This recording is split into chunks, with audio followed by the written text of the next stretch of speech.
Yeah, we're actually number 3 in studios per capita, and that's probably one of the worst things you want to be at the top of the list for a town that's really what we have like 1 million people, in the city and the surrounding area.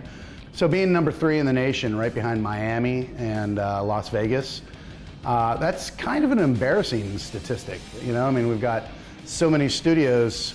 There's the proof right there, how oversaturated it is.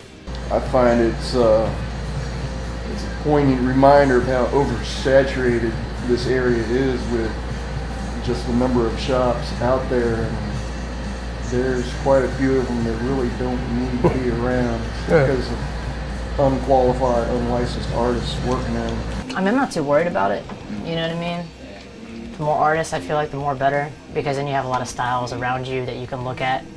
A lot of different artists that you can see, a lot of different artists you can, go and look at their artwork online, whether it be you're getting tattooed by them or not. I know a lot of shops think that, the more tattoo shops we have, the less business we're getting. To me, I feel like being in a city where there's so many artists and stuff like that is a good city to work in. There's so many choices, and not everybody in every one of those studios can actually be a quality tattooer.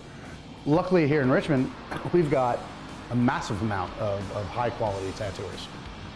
But after a while, it really can get tough.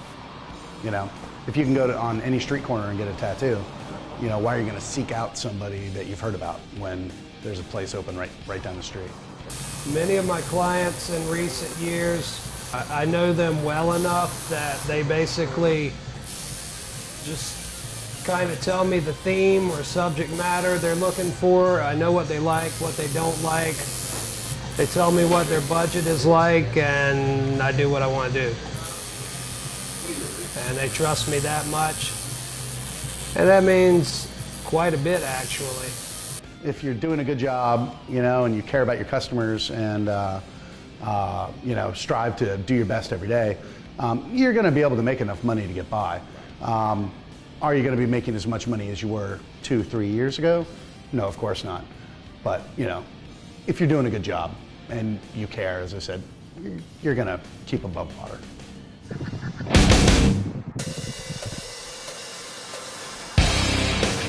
Sometimes people come with the premise that it's going to be, I come in and I get the tattoo taken off just like I got it in one day. It's never a one-time process. Usually takes about anywhere from 10 to 14 treatments. Usually we start off with laser, and from the initial introduction to our area, you get it at a lower level. Then we increase it according to tolerance. Once you've had it done, we go over the outline of the tattoo, and we try to blend it into the surrounding areas of the skin. Then over the period of the 4 weeks, the tattoo will begin to fade as the body gets rid of that. As far as removal, I would never do it. I feel like it's a much better approach to have it covered up with something that I like instead of being left with massive discolored scar tissue. Scarring in the tattoo removal world can go from puff from reddened skin, which we don't call scarring, it's just red. You will turn red with it. If the skin simply puffs up, that's normal and natural.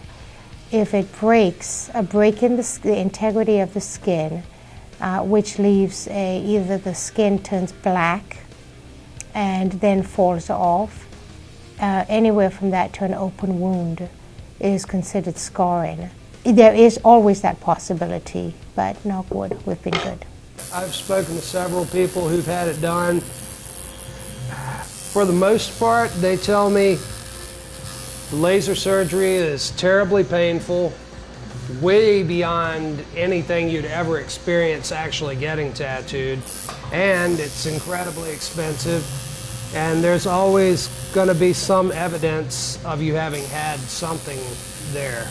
A positive way that I've seen people will use laser surgery is sometimes they have an old tattoo that's really dense or dark or ultra busy, and they want a cover-up done, so instead of having it completely removed with the laser, they'll have a few sessions and have it lightened and make it easier to cover up. I've never seen one removed where it looked like it was actually removed. It looked like, ended up looking like some jailhouse tattoo time it was done, and it just don't look right. I would never consider that. I mean, it's so much easier to cover. We enjoy a good relationship with a lot of the tattoo shops in the area. And they do send us quite a lot of clients, you know. Yeah. Yeah, it does. And you know, if somebody wants a new one put in, I send them to the different shops around the area. I just think that there's a lot of different kinds of people. There's a lot of different cultures in Richmond, and a lot of them appreciate tattoos and what they bring and what they mean. I think it's great. I think it's great that people are accepting tattoos. I think more places should be more accepting, especially in this day and age. I think it's just going to get more popular and more accepted. So. I couldn't come up with something good enough that I'd want forever on me. I feel like I got a pretty high bar for what I would put on me. It would have to be something, you know, incredibly meaningful, profound, or hilarious. And I've yet to come up with that good of an idea, I feel. Yeah, they need to mean something, you know, why I get it and the reason I get them, so. I have 2 tattoos. I have this one, it's a carrot because I'm a vegetarian of 5 years. And I have one on my ass because I got it from my mom, and it's funny, and I love my mom.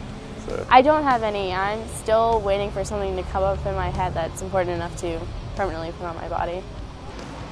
If you work for a professional company that tries to get off a certain image, I understand their right to kind of say, this is the image we want to portray.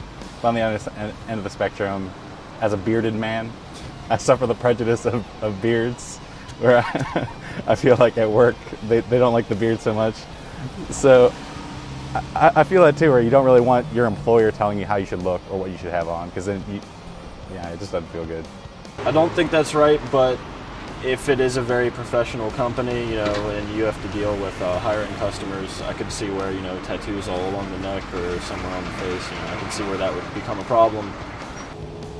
People look down upon it sometimes, and it doesn't feel good because I'm a good person, I'm a smart person, and it's not fair to me, I don't think, and to other people.